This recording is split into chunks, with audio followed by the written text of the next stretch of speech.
ఆయన ప్రేమ ఎలా ఉంటుందంటే, నాకు రాదు, ఇది నా వల్ల కాదు, నేను చేయలేను, ఇది నా వల్ల కాదు, ఇది అమ్మో ఇది చేయటం అంటే నా వల్ల కాదు అన్న వెంటనే దేవుడు మాట్లాడే మాట ఏంటంటే, దేవుడు చెప్పే మాట ఏంటంటే, ఇర్మియా గ్రంథంలో నుంచి మనతో మాట్లాడతారండి. మళ్ళీ దేవుడు ఏం మాట్లాడతారు ఇంతకీ?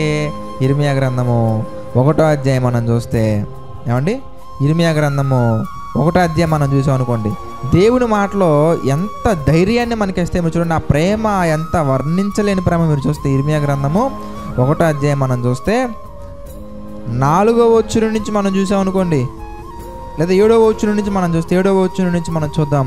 యెహోవా నాకు ఇలాగ సెలవిచ్చును. ఏమని సెలవిస్తున్నారు ఇంతకీ? నేను బాలుడు నడవద్దు.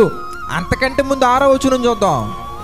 ఇర్మియా గారు ఏం మాట్లాడుతున్నారో మనం చూద్దాం. ఇర్మియా గారు ఏమంటారు ఇంతకీ? అందుకు అయ్యో, 6వ వచనం, అందుకు అయ్యో ప్రభువుకు యెహోవా చిత్తగించుమయ్యా, నేను బాలుడనే, మాట్లాడుటకు నాకు ఏం చాలదండి, శక్తి చాలదయ్యా. వాళ్ళు చూస్తే పెద్ద పెద్దోళ్ళయ్యా, వాళ్ళు చూస్తే ఎంతో అనుభవం ఉన్నోళ్ళ కనబడుతున్నారయ్యా, వాళ్ళు చూస్తే ఎంతో గొప్ప వాళ్ళయ్యా, వాళ్ళు ఎంతో ధనవంతులయ్యా, వాళ్ళు అన్నీ చేయగలరయ్యా. అయ్యా నా దగ్గర మాత్రం శక్తి లేదు ప్రభువా, నాకు ఆ పని చేయడానికి శక్తి సరిపోదయ్యా.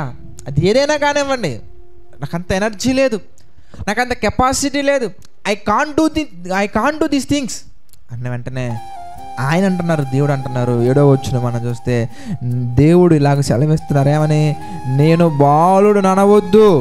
తర్వాత నేను నిన్ను పంపువారి యొద్దకు నువ్వు పోవలెను, నీకు ఆజ్ఞాపించిన సంగతులను చెప్పవలెను అని చెప్తున్నారండి. ఏమని చెప్తున్నారు తెలుసా? వారికి భయపడొద్దు, నిన్ను విడిపించుటకు నేను నీకు తోడై ఉన్నాను.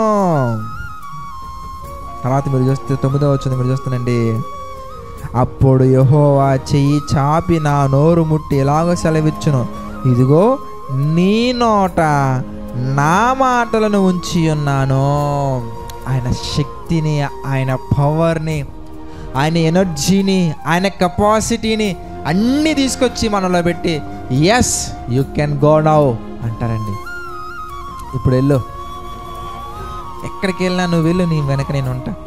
ఏమంటే దేవుడు గనక మన పక్షాన నుంచొని, ఆయన గనక మన పక్షాన ప్రతి కార్యాన్ని చేయటం మొదలు పెడితే, ఆ ప్రేమలో మనం వెళ్తూ ఉంటుందండి. చుట్టుపక్కల ఎన్ని జరుగుతున్నా కానీ, ఎంత జరుగుతున్నా కానీ, ఎంత పెద్ద కార్యం ఉన్నా కానీ, ఎంత పెద్ద హార్డ్ వర్క్ ఉన్నా కానీ ప్రియులారా, అసలు మనకు అది హార్డ్ వర్క్ అనిపించదండి. హ్యాపీగా చేసుకుంటూ వెళ్ళిపోతూ ఉంటాం.